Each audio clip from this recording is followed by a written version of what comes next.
seems pretty friendly at the moment, but can you let us in on what's going to happen tomorrow, mindset-wise? Oh, look, yeah, no, it's that's what it's about, isn't it? About enjoyment and having some fun, and I guess we've come over.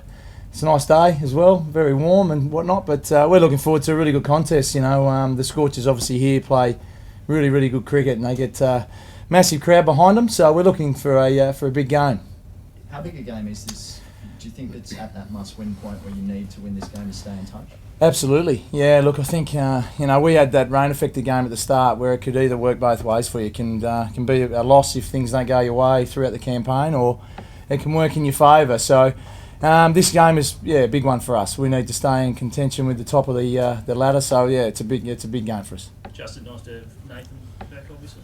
Yeah, it is. It's good to have Coults back. So he's had some fantastic performances for us. He's obviously itching to play because he's been sitting around not playing much cricket. But having said that, he's had a fairy tale few weeks being involved with the Ashes and a 5-0 victory. So he's always great to have in your team. It improves the balance of our side. So it's nice to have him back playing. In the squad of 13, Justin, any hints on who might make the final 11? No, it all comes down to balance, honestly. I don't want to say it in front of Righty either. So we've been wrestling with our balance for the whole season, to be honest. With Coults coming back in, it certainly gives us that little bit more batting. So we'll work out whether we go for the 5 specialist bowlers again, or if we let Mitchell Marsh bowl the 4 overs like he did the other night. Beery and Ashton, any chance to come back on the side? Ashton Agar? Yeah, well, the 2 spinners didn't play last time. Moggy bowled really well. So Michael Beer is certainly in the 13, and it was, frankly, it was one of the toughest selection calls we've made in the Scorchers' history, actually, because he's been one of the first pick bowlers for us over the campaigns. Unfortunately, though, like in the Champions League in India, we've just got our balance isn't quite right yet. So he missed out last game. We'll look at the conditions. We'll see how windy it is tomorrow, and we'll decide whether he plays or not. How's Cat's though? No, Cat's fine. He had a broken finger for 5 weeks. So that's the whole point. I know I mentioned on the coverage the other night, Simon Cat's had a broken finger for 5 weeks. That's how tough he is. That's why we love having him in the team. He hasn't flinched. He hasn't told anyone. He was embarrassed. I got pulled up in the showers the other night because I wasn't meant to say it on air.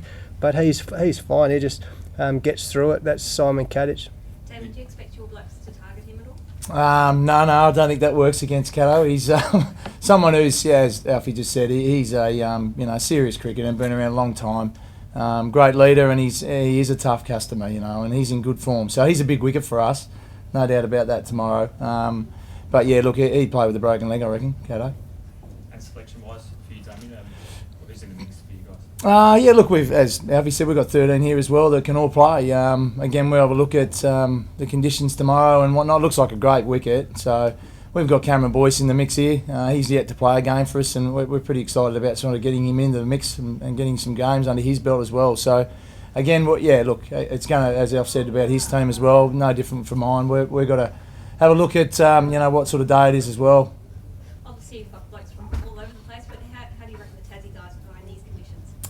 Yeah, look, in the past they've done pretty well. I think it's a wonderful place to come and play cricket. The wicket is fantastic. Not dissimilar to the Gabba the other night where we had a really good game. We chased down a huge total, which, was great confidence booster for our team. And this game's about momentum. We dropped the ball last game against the Renegades at home, and I think these conditions are going to suit the way we play. Yeah. Jael, obviously you brought Craig Simmons in again. He's remained inside. But just speaking about Ashton Agar and blokes like Hilton Cartwright and stuff, you're obviously going on great form. But it's just a message to everyone that you're not going to just give games. Yeah, no, definitely. I think we've got to reward performance for one thing. I've said it since I've been coach here. Rather than rewarding talent, we've got to reward performance. I'm also starting to recognise in this game that it's an old man's game, not a young man's game, 2020 cricket. And when it first started, everyone said, it's just a young kid's game. They just slap them round and run around and field well. But I actually think you're under pressure so much in 2020 cricket, whether you're batting, bowling or fielding, you're under pressure. And it's generally the older guys, the more experienced guys who can handle that pressure. So Craig Simmons was... he's been an elite performer in club cricket here. He's 31 years old. We're not picking him because he's 31, but because we feel that he can handle that pressure a bit better than maybe some of the young kids. So there's plenty of time on their hands. We've got lots of youngsters playing for the Warriors. We've still got a number of 21-year-olds playing in our 2020 side.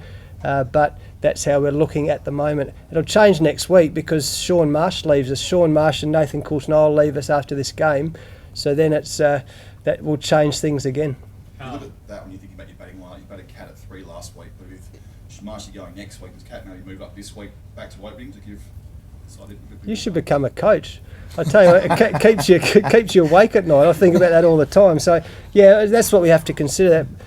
Honestly, that's why we played Craig Simmons last game. Get him back into the, I guess, the pace of this cricket, while we still have Sean and Adam Voges and Caddo around. Sean leaves next week, and the only reason that Caddo didn't bat, which was open, which he's done so well at, was because we chased. In the other games, he's been able to warm his hand up in the nets and then come out and bat, whereas with the turnover, he had to go and have a hit and get loose and get warm before he came out to bat. So we might look at that again tomorrow. Whatever way, I'm comfortable whether it's Sean or Craig or Simon in the top 3. They're all opening batsmen, and it's just, and that's the beauty of 2020 as well. You can be flexible and you can mix it around. How's Pat Cummings coming along for ball on the weekend? Yeah, he's going well. He played club cricket. We were half hoping he might play tomorrow night, but that's not going to happen. We're pushing towards Sydney on Friday. If that doesn't happen, we'll hopefully the week after. So he's, as you imagine, he's a young guy. He's had plenty of injuries. He's so keen to play and he's fit and ready to go. So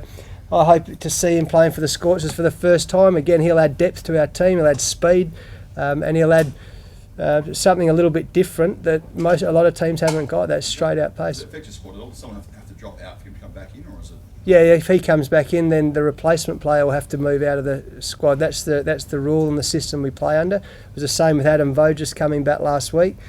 Tim Armstrong went back onto the sup list for us, and that'll be the same in this case. Another run in grey cricket, mate. Another run for him in grey cricket, Pat. Yeah, Surely, good on you, mate. Yeah, I was shout hopeful. there. I'll tell you what, it's another story that. So you're just trying to manage him through, because he looks great in the nets, Pat. He's hitting pace pretty hard.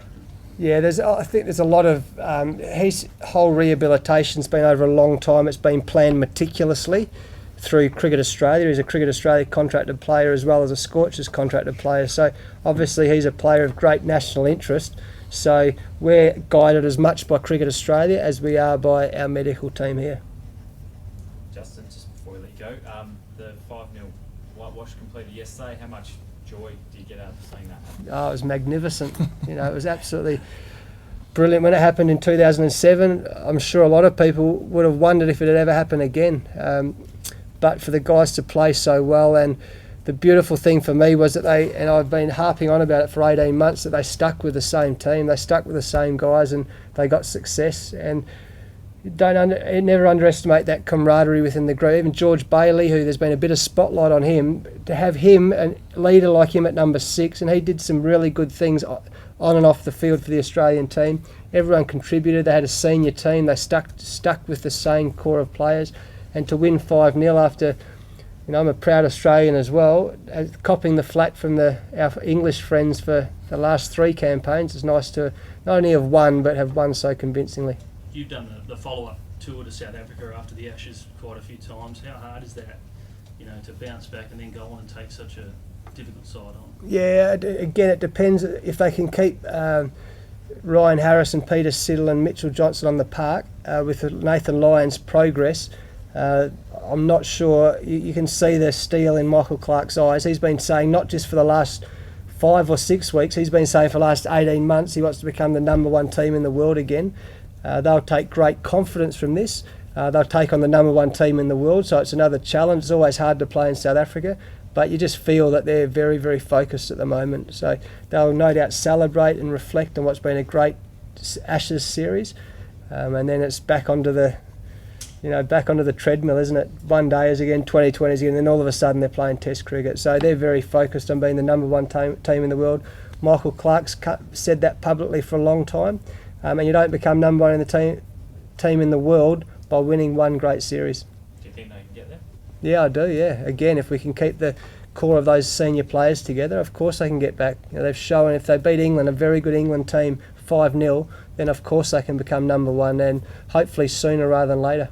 Damien, just back to the Big Bash. Yeah, WA, it's become quite huge still at the down here. What's it like in Tasmania? How big is it? Yeah, it's massive. You know, we're really proud of our membership and you know the amount of people that we have behind us. Unfortunately for us, we haven't had great weather for our games, which has been a real shame. But yeah, look, it's huge. It's huge everywhere. I think we saw the other night in Melbourne that rivalry between those two teams and 40-odd thousand people. I mean, it's a really great product and something that we should be really proud of. And again, we know tomorrow night's game's going to be a really entertaining game, I reckon. To both of you, just obviously the Stars seem the team to beat right now, but who else do you see as? Yeah, they've sort of. I mean, they've been a good side for the last couple of years. We just haven't got over that last hurdle, and they've lost both times here. So they've started out really well, haven't they? And yeah, they're certainly the team that's setting the mark. But yeah, look, we're sort of just worried about game by game stuff. I know that sounds a bit of a cliche, but we're we need to have a win here first to worry about anyone else.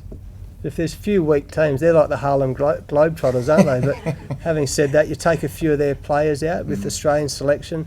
A lot comes down to injuries and selections. But there's hardly a weak team in the competition. That's why it's been captivating viewing, hasn't it? Every game's been a good game because you